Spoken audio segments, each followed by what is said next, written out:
Ахмадын тэтгэвэр барьцаалсан зээлийн эргэн төлөлтийн хугацааг 36 сар болгож хурдсгасан. За гэвч тухайн зээлийг олгох шалгуур өндөрсөж батландаагч хамтран зээлдэгч шаардаж байгаад Ахмадууд бухимдлаа. Харин Монгол банкны зүгээс шалгуурыг хэрхэн тогтоохыг зааварчлах боломжгүй гэж мэдээлж байна. 2025 оны 12 дугаар сард улсын хурлын дарга учрал Монгол банкныхан болон арилжааны банкны төлөөлөлтөд уулзаж Ахмадуудын тэтгэврийн зээл олох хугацааг 36 сар болгож уртсах талаар хэлсэн. Тун удалгүй Монгол банкны мөнгөний бодлогын хороо тухайн зээлийн хугацааг уртсгах шийдвэр гаргаж арилжааны банкудад хүргүүлсэн.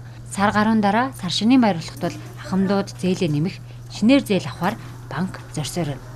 Харин 18-аас 36 сарын хугацаатай зээл авах бол шалгуур нь нэмэгджээ.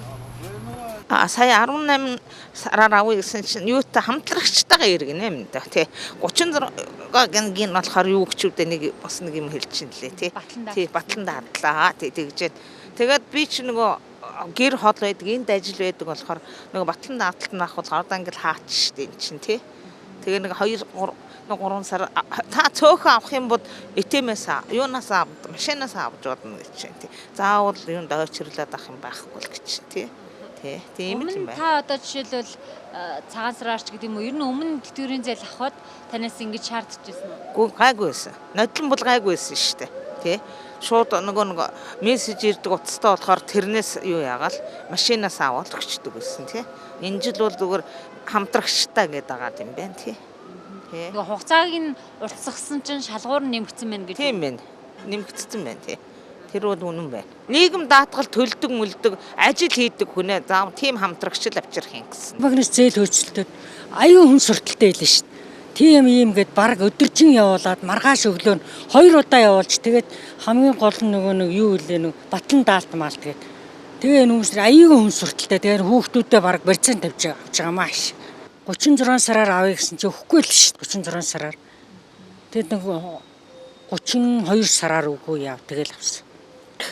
Тэгээд батлан даагч гээд хүүхдээ авчирч байгаа. Тий, хүүхдээ батлан даалдаг гэж хамаг ажлыг алдуулаад тэгжиж авсан шүү дээ. Батлан даагч хэрэгтэй гэж байна. Голомтлав тэгж байна гэсэн.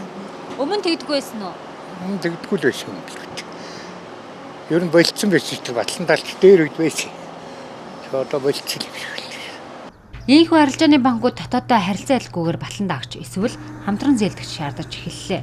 Энэ нөхцөлд улс төрчид дахин Монгол банк болон банкныхны төлөөлөлтөд уулзаж шалгуурыг бууруулах хэрэгтэй гэж зарим улсын хурлын гишүүд хэлсэн.